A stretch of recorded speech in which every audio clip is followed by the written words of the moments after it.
सादर नमस्कार, सादर जय जिनेंद्र।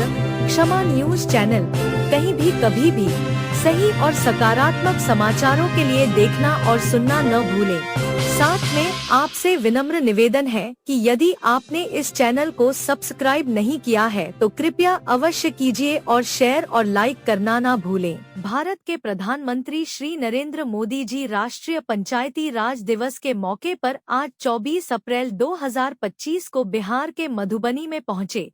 पहलगाम हमले के बाद श्री मोदी जी ने दिया यहां पर अपना पहला संबोधन। श्री नरेंद्र मोदी जी ने कहा कि मैं बहुत स्पष्ट शब्दों में कहना चाहता हूं कि इन आतंकियों को और इस हमले की साजिश करने वालों को उनकी कल्पना से बड़ी सजा मिलेगी, सजा मिलकर रहेगी। अब आतंकियों की बची खुची जमीन को भी मिट्टी में मिलाने का समय आ गया है। 140 करोड़ भारतीयों की इच्छा शक्ति अब आतंक के आकाओं की कमर तोड़कर रहेगी। लीजिए सुनिए पहलगाम हमले के संबंध में श्री मोदी जी का संबोधन। 22 अप्रैल को जम्मू कश्मीर के पहलगाम में आतंकियों ने मासूम देशवासियों को जिस बेरहमी से मारा है,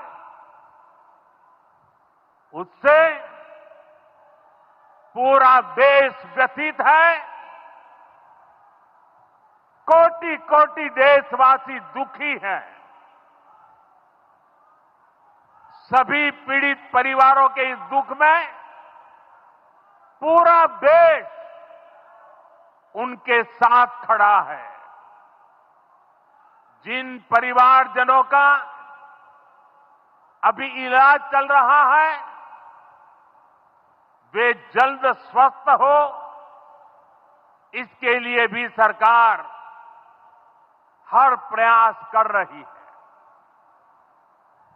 साथियों, इस आतंकी हमले में किसी ने अपना बेटा खोया, किसी ने अपना भाई खोया, किसी ने अपना जीवन साथी खोया है।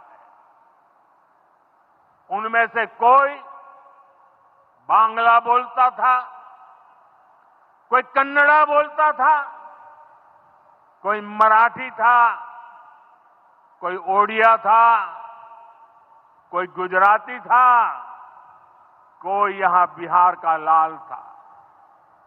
आज उन सभी की मृत्यु पर करगिल से कन्याकुमारी तक हमारा दुख एक जैसा है, हमारा आक्रोश एक जैसा है।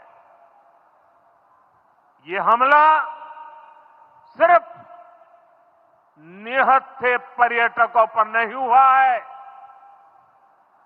देश के दुश्मनों ने भारत की आत्मा पर हमला करने का दुस्साहस किया है। मैं बहुत स्पष्ट शब्दों में कहना चाहता हूं, जिन्होंने ये हमला किया है, उन आतंकियों को और इस हमले की साजिश रचने वालों को उनकी कल्पना से भी बड़ी सजा मिलेगी। सजा मिलकर के रहेगी।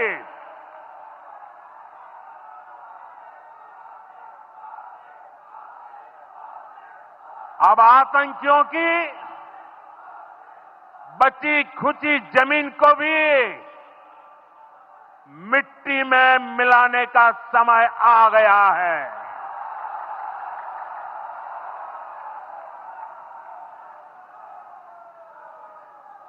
140 करोड़ भारतीयों की इच्छा शक्ति अब आतंकी आकाओं की कमर तोड़ कर रहेगी।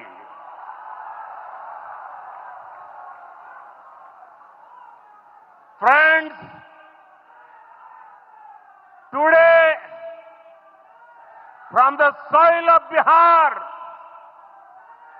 I say to the whole world,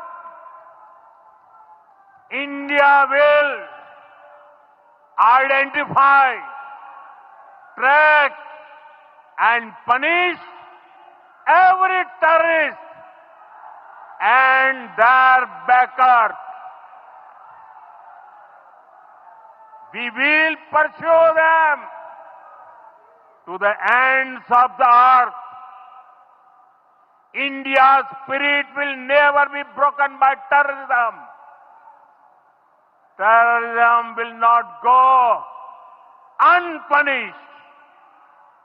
Every effort will be made to ensure that justice is done. The entire nation is firm in this resolve. Everyone who believes in humanity is with us. I thank the people of various countries and their leaders who have stood with us in these times.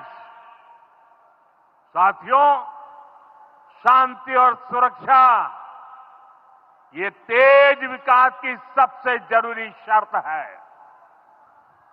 क्षमा news channel देखने के लिए आपको बहुत बहुत धन्यवाद। सादर प्रणाम। सादर जय जिनेंद्र।